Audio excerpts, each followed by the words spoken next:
Good afternoon, everyone. How are you doing today? Doing okay? Well, I hope so. Today, because imagine this might be the last presentation for today.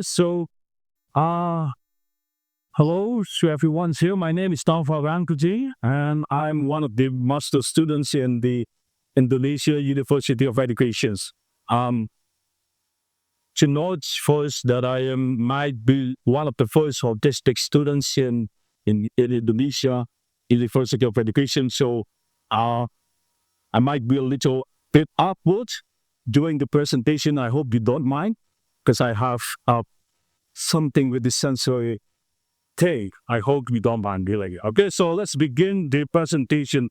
Um, Presentations for enhancing listening and also speaking skills of Indonesian blind learners. To note here, blind learners via genre-based auditory therapy. This is for the CONAPLIN International Seminar. So I'm trying to bring the, you know, most of us here are Apple-ism people. Apple-ism. I'm trying to present my friends here who are blind. I'm trying to bring the disabled word into the Apple-ism word in English. So yes, I'm trying to bring them so they could see the word, but because they were blind, so they could see the word, they could feel how is it to feel English in their DNA. So let's go to the next slide.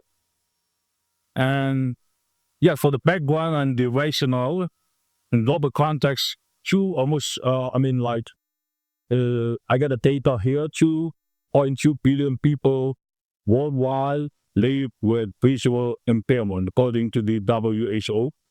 In Indonesia, we have 1.7 million visually impaired citizens.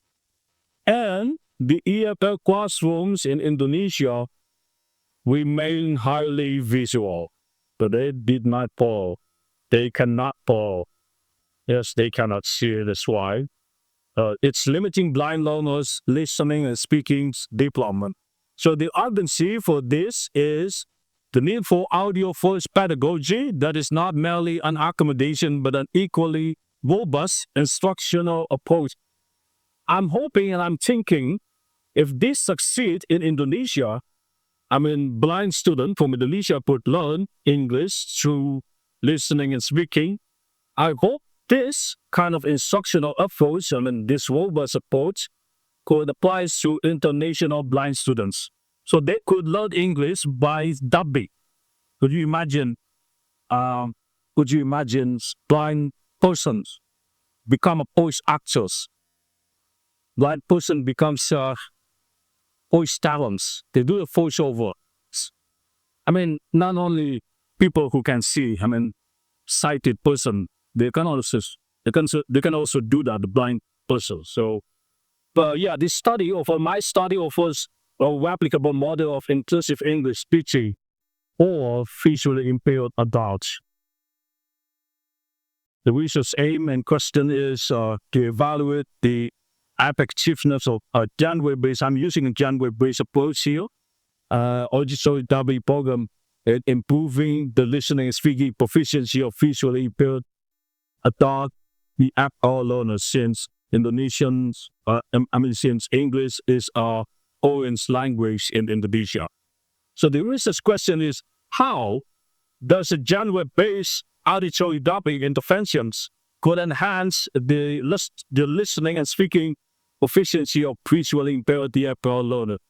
The novelty and the significance, of course, is conducted in a non-polar community setting. It's showing inclusive practice beyond formal schooling. So it doesn't really have to be formal when it comes to English education. Sometimes you put code live and real life, to go to rural settings. Yeah, it's global scale. Yeah, doesn't have to be on the central part of the town. Go to so many areas, so many places. It also positions audio-first pedagogy as a mainstream and robust instructional approach, not just as a compensatory measure. Go to the next slide here. Yes, this is about the theoretical framework. I'm using the gender-based approach, the full cycle. To support this kind of study, first we're going with experting knowledge of the field and the monitoring of the charge, this joint construction, the independent construction. And yes, it takes time. The audio dubbing techniques will require learners to match rhythm and intonation to a pre-recorded soundtracks, strengthening the pulsatility, the fluency of English itself, and automaticity in spoken English. The literature review and the key evidence for this study is audio-first strategies improve oral proficiency for learners who rely on auditory input. As quoted by Chai et al. 2021, and then video dubbing activities significantly enhance pronunciation, posture, speaking confidence, and also inclusive behavioral factors show that accessibility can be pedagogically robust, not merely a remedial adaptation. So combining GBA with auditory dubbing bridges the gap between listening comprehension and a real-time spoken production, providing a replicable model for inclusive EFL pedagogy.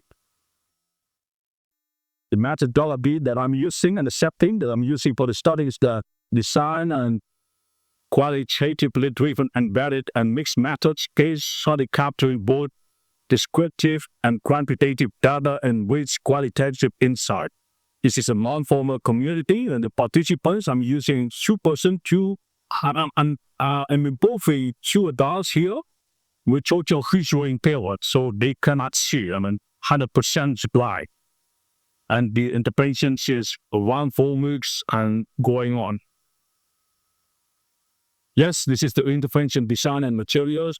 We are starting on the first point with the building knowledge of the field and then ending on the independent construction stage.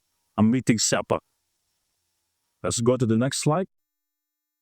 The issue and data procedures includes listening tasks, speaking performance, classroom observation. So I'm recording my voice and also a native voice, native English, also the voice, like, so they could, replicate and imitate their native voice. So they are listening to the original native voice since they cannot see nothing. So they are learning through the native voice. They are trying to be the dubbing. This is why it is very unique. I presume this is very unique. So they are not only listening to the native voice or maybe by voice. When it is pre-encoded in English, they also, it becomes automatically birth inside themselves. So they start to birth the fluency of their listening and also speaking. Okay? Let's go to the findings. So in qualitative themes, the findings, the confidence and speaking coverage, yes, it is increasing.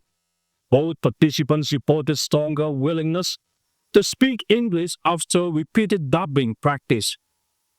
For example, I'm saying this in my class, for example, to my participants, to my students. Maybe would you like to try to be an example here? Would you like that? Okay. I think if I say something like, would you please follow and we come out? I say something. Hey, I would say something like, "Hey, good morning. What are you doing today?" No. Why? What are you doing today? Yeah, that's the pun in it. Yeah, that's the pun in discovery. Yes. All right. If you wasn't too very much, that's a good example. Our dubbing becomes fun. So you Paul, and then you imitate. You're learning by doing, of course, and then and the auditory learning strategies. Chito, one of my participants, described that we play audio segments and rehearsing line by line to match timing, supported with steady 10% listening gain, and there is also technical challenge and relevance and engagement. Okay. So we come to the discussion. Dubbing will boost oral proficiency even without even without visual cues, aligning with Swan and Huang et al., who found video dubbing concurs, also the anthology, and also GBH Capodi provides a structured pathway. As it inclusive PFF pedagogy, it demonstrates that an audio post approach is not a mere adaptation for disability, but a robust teaching studies. We have come to the last slide of this presentation. So this is a measurable impact. Genre-based auditory dubbing improved listening and speaking for blind adult hearing learners. This is a replicable model. That's why I'm telling you, ladies and gentlemen, in here, this is a replicable model. Audio first GBA cycle demonstrates an inclusive EML pedagogy that is robust and scalable, not just spatial accommodation. So we can also use this kind of study on international scale. Maybe some of you have a blind student, so maybe anyone here might have a disabled student, especially with visual impairments, would make English learning fun. Would like to try that English.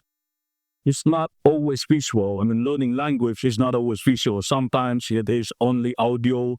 Sometimes it is dark.